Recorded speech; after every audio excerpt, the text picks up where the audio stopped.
आज हम आपको महादेवी वर्मा की कविता सांध गीत के अंतर्गत से गीत भाग 1 लिया गया है, उसको पढ़ाने जा रहे हैं। ठीक, गीत भाग 1 पढ़ाने से पहले हम आपको संक्षेप में महादेवी वर्मा जी के बारे में बताते हैं। महादेवी वर्मा का जन्म फर्रुखाबाद उत्तर प्रदेश के एक प्रतिष्ठित शिक्षित कायस्थ परिवार में 1907 ईस्वी में होलिका दहन पर्व के दिन हुआ था। इनके पिता का नाम गोविंद प्रसाद वर्मा था। इनकी माता हेमरानी हिंदी व संस्कृत की ज्ञाता तथा साधारण कवित्री थी। 9 वर्ष की छोटी आयु में ही इनका विवाह स्वरूप नारायण वर्मा से हो गया था। इनकी उच्च शिक्षा इलाहाबाद प्रयाग में हुई। कुछ समय तक इन्होंने चांद पत्रिका का संपादन भी किया। इन्होंने शिक्षा समाप्ति के बाद 1933 ईस्वी से प्रयाग महिला विद्यापीठ के प्रधानाचार्य पद को सुशोभित किया। इनकी काव्यात्मक प्रतिभा के लिए इन्हें हिंदी साहित्य सम्मेलन द्वारा से कसरिया एवं मंगला प्रसाद पुरस्कार से सम्मानित किया गया था।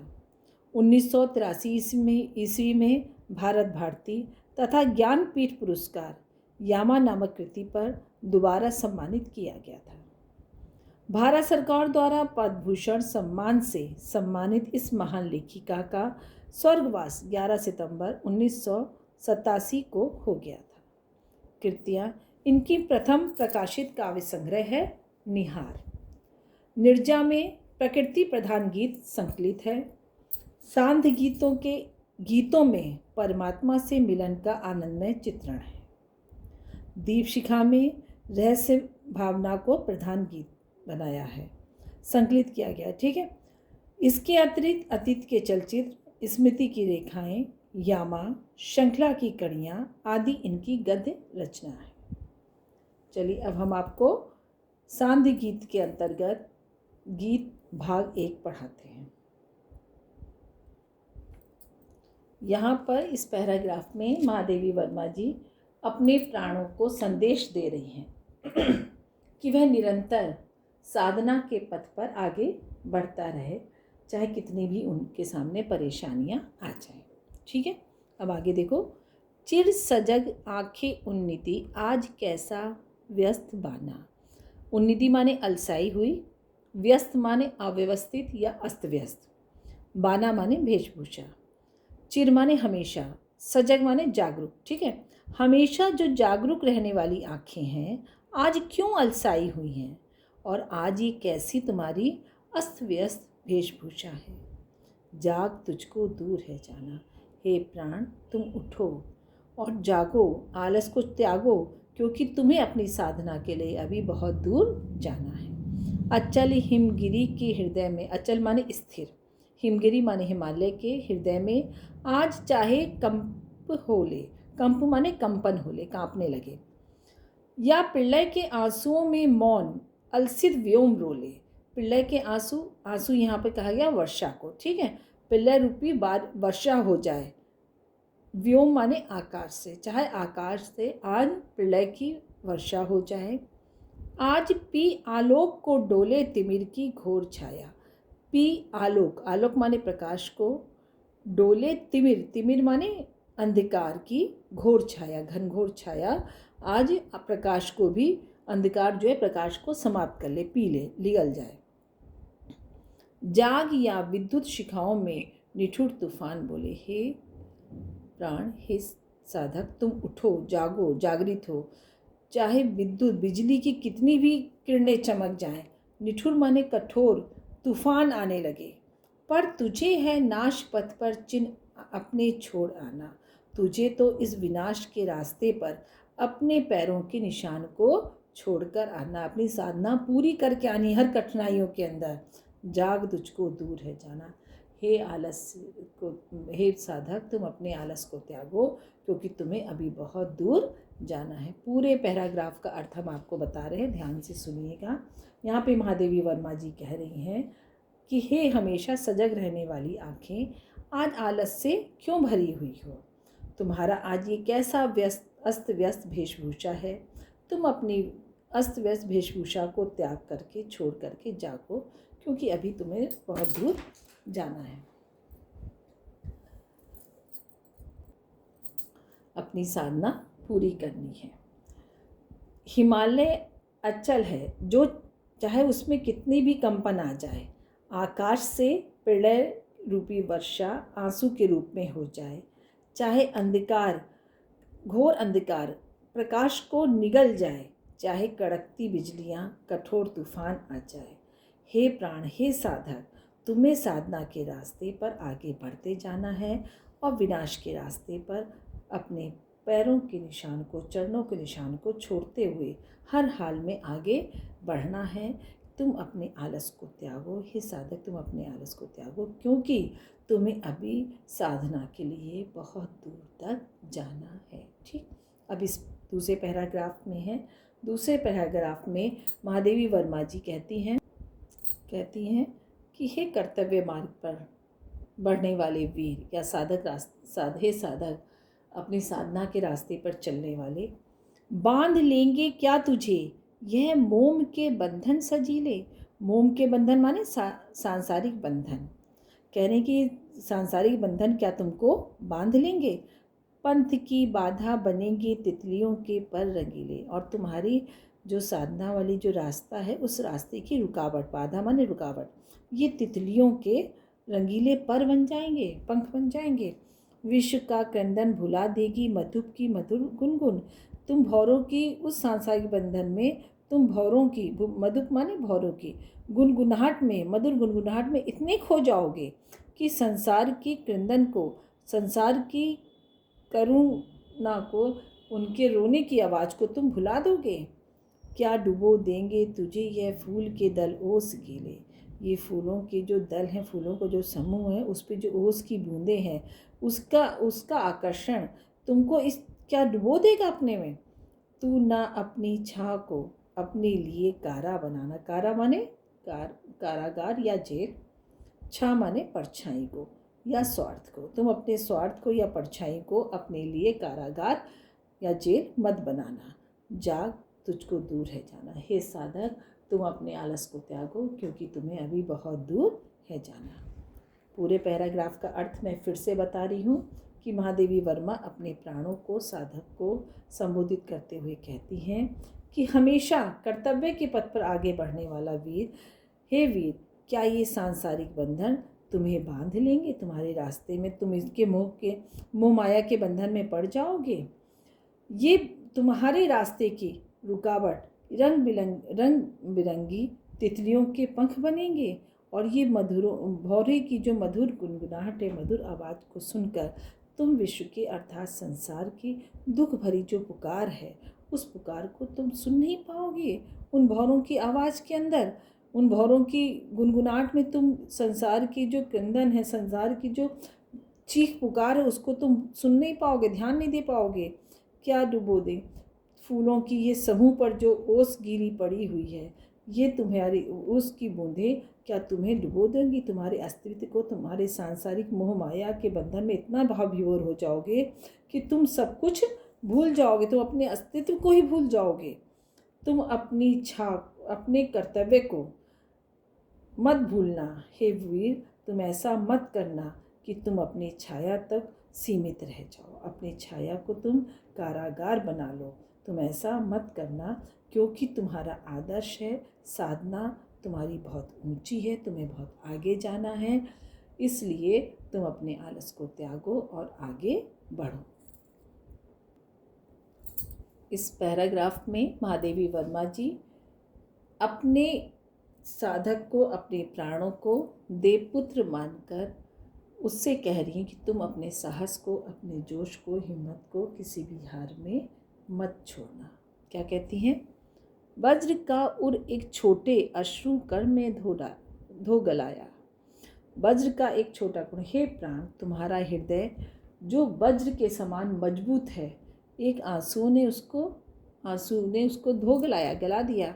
दे किसे जीवन सुधा, मतलब तुम किसको अपने जीवन का अमृत, सुधा माने अमृत, तुम किसे जीवन का अपना अमृत या साहस देकर आ गए हो। 2 घूंट मदिरा मांग लाया, और उससे तुम 2 घूंट मदिरा की मांग लाए हो। सो गई आंधी मल्ले की बात का उपधान ले क्या, उपधान माने तकिया, सो गई आंधी। आंधी यहाँ पर कहा गया जोश, साहस, उत्साह को। तो कह रहे हे वीर पुरुष, हे साधक, तुम्हारे अंदर जो जोश, साहस, जो साधना की थी, वो क्या एक ठंडी हवा के द्वारा वो सो गई, समाप्त हो गई। मतलब तुम ठंडी हवा का सहारा लेके, तकिया बनाकर तुम्हारी वो सब साहस समाप्त हो गया, सो गया। विश्व का अभिशाप क्या चिर नींद बनकर पास आया। विश्व माने संसार का, अभिशाप माने शाप। क्या ये संसार का शाप तुम्हारे लिए चिर नींद माने, चिर माने हमेशा के लिए, तुमको सुलाने के लिए आ गया है। तुम्हारे पास जो है ये अभिशाप कि तुम हमेशा सोते रहोगे, तुम्हारे अंदर साहस नहीं जागृत होगा, ऐसा अभिशाप तुम्हारे लिए बनकर आया है। अमरता सुत चाहता क्यों मृत्यु को उर में वसाना। अमरता माने देवताओं का, सुत माने पुत्र, देवताओं के पुत्र। हे देव पुत्र, तुम क्यों चाहते हो, तुम तो अमर हो, तुम क्यों मृत्यु को अपने उर में बसाना चाहते हो। जाग तुझको दूर है जाना। हे वीर पुरुष, तुम जागो, हे साधक तुम जागो, आलस को त्यागो, क्योंकि तुम्हें अभी बहुत दूर है जाना। पूरे पैराग्राफ का क्या मिला के मैं फिर से मिला के अर्थ आपको बता रही हूँ, ध्यान से सुनिए। माँ देवी वर्मा कह रही हैं कि हे साधक, तुम्हारा हृदय वज्र की तरह मजबूत है। क्या वह एक छोटे से आंसुओं के कण से गल गया है। तुम अपना जीवन अमृत अर्थात साहस किसको दे आए और उसकी जगह 2 बूंद शराब मांग के ले आए। तुम्हारे अंदर जो साहस, जोश की जो आंधी थी, आज वह शीतल हवा का तकिया बनाकर अर्थात उस शीतल हवा का सहारा लेकर सो गई है। क्या संसार के सारे अभिशाप नींद बनकर तुम्हारे पास आ गए हैं। साधना अर्थात कर्तव्य के मार्ग पे, जो साधना और कर्तव्य के मार्ग पर रुकावट लेके आ रहे हैं, वो अभिशाप जो है कर्तव्य और साधना के मार्ग पर रुकावट लेकर आ रहे हैं। हे देवपुत्र, देवताओं के पुत्र अर्थात देवपुत्र, तुम क्यों मृत्यु को अर्थात आलस को अपने हृदय में बसाना चाहते हो। उठो हे वीर, जागो, अपने लक्ष्य की ओर बढ़ो, क्योंकि तुम्हें अब बहुत अपनी साधना के लिए बहुत दूर तक जाना है, इसलिए आलस को त्यागो और उठ जाओ। नेक्स्ट पैराग्राफ है, कहना ठंडी सांस में अब भूल वह जलती कहानी। यहाँ पर महादेवी वर्मा जी कह रही हैं कि जो वर्तमान है उसको संवारो और जो बीत गया उसको तुम भूल जाओ। तो कहती हैं, कहना ठंडी सांस में अब भूल वह जलती कहानी। कह रही हैं कि तुम ठंडी सांस लेकर अपनी जो बीती हुई कहानी है उसको मत बोलो, उसको तो भूल जाओ। आग हो उर में तभी द्रग में सजेगा आज पानी। आग माने यहाँ पर आग आग नहीं है, ठीक है। आग का मतलब यहाँ पे साहस, जोश, उत्साह से है कि जो जोश और उत्साह जो तुम्हारे पास है, ये जोश और उत्साह जो है जब तुम्हारे हृदय में रहेगा तभी तुम्हारे आँखों में आंसू सजेगा। मतलब तभी तुम्हारे आँखों में आंसू अच्छे लगेंगे कि अगर तुम हिम्मत से आगे बढ़ते जाओगे, उस समय तुम्हारी उस हिम्मत के कारण आंखों में आंसू आता है, तो वो उस आंसू की कोई कीमत होती है, ठीक है। हार भी तेरी बनेगी मानिनी जय की पताका। अगर तुम हार भी जाते हो, हिम्मत मेहनत करके जोश के साथ, उत्साह के साथ जब आगे बढ़ते जाओगे, उसमें अगर तुम हार भी जाओगे तो वो भी तुम्हारे लिए जय पताका के समान, विजय पताका के समान बनेगी। राग क्षणिक पतंग की है। यहाँ पर पतंग माने क्या हो गया, पतंग कहते हैं पतिंगे को। पतिंगे मतलब देखो, तुम लोगों ने देखा होगा बेटा, जब दिवाली वगैरह आती, बरसात का समय आता, दीपक जलाओ, है ना, तो दीपक जब जलाते तो क्या होता है, उसके चारों तरफ जो है एक कीड़ा टाइप का, पतिंगा टाइप का घूमता रहता है और बाद में उसकी लौ में जलकर मर जाता है। तो उसी के लिए यहाँ पर कहा गया है कि जिस तरह पतिंगा दीपक के चारों तरफ घूम घूम कर उसी में गिर के समाप्त हो जाता है, मगर वो दीपक की कहानी को, अपनी कहानी को अमर कर जाता है, उसी तरह कि तुमको भी अपने जोश के साथ, उत्साह के साथ, हे साधक, आगे बढ़ना है, अपने लक्ष्य पे, अपने कर्तव्य पे आगे बढ़कर तुम्हें अपनी कहानी को अमर बनाना है तुझे अंगार शैया पर, तुझे उस कठिनाइयों वाली, परेशानियों वाले रास्ते पर, उस अंगार रूपी शैया पर मृदुल कलियां बिछाना है, कोमल कलियों को बिछाना है, मतलब उस रास्ते को आसान करना है, जाग तुझको दूर जाना। हे साधक, तुम उठो, जागो, अपने आलस को दूर करो, क्योंकि तुम्हें अभी अपनी साधना के लिए अभी बहुत दूर तक का रास्ता तय करना है। पूरे पैराग्राफ का अर्थ है। माँ देवी वर्मा जी क्या कह रही है, फिर से ध्यान से सुनो। माँ देवी वर्मा जी कहती हैं कि हे साधक, तुम अपनी अतीत की कठिनाइयों को ठंडी सांस लेकर बार बार मत कहो, उस जलती अर्थात मुश्किल वाली कहानी को भूल जाओ। जब हृदय में कुछ कर गुजरने की आग होती है, तभी आँखों के आंसू शोभा देते हैं, अर्थात तभी आँखों में उन आंसुओं की कीमत नजर आती है। मुझे विश्वास है कि इस साधना के रास्ते पर चलने वाला व्यक्ति उसको कभी भी हार नहीं मिलती है। अगर हार मिल भी जाए तो भी वह उसकी विजय पताका के समान मानी जाती है। भले ही क्षण भर में दीपक पतंगा जो है दीपक में जलकर राख हो जाए, किंतु उसकी कहानी अमर हो जाती है। तुझे भी इस कठिनाई साधना में पथ के रास्ते पे जो भी अंगार रूपी सैया अर्थात सेज होगी, उस सेज पर ही तुम्हें मधुर भावों वाली कलियों को बिछाना है। हे साधक, तुम्हें हर परेशानियों का सामना करते हुए अपने आलस को त्यागते हुए आगे बढ़ते जाना है, क्योंकि तुम्हें अभी साधना के लिए अभी बहुत दूर है जाना। तुम अपने आलस को त्यागो और तुम जागृत होकर अपने रास्ते पर आगे बढ़ते जाओ। बेटा, यहाँ पर सांदे गीत का भाग 1 पार्ट मैंने पढ़ाया है। अब इसके बाद दूसरा भाग आएगा, वो हम नेक्स्ट वीडियो में पढ़ाएंगे। ठीक है।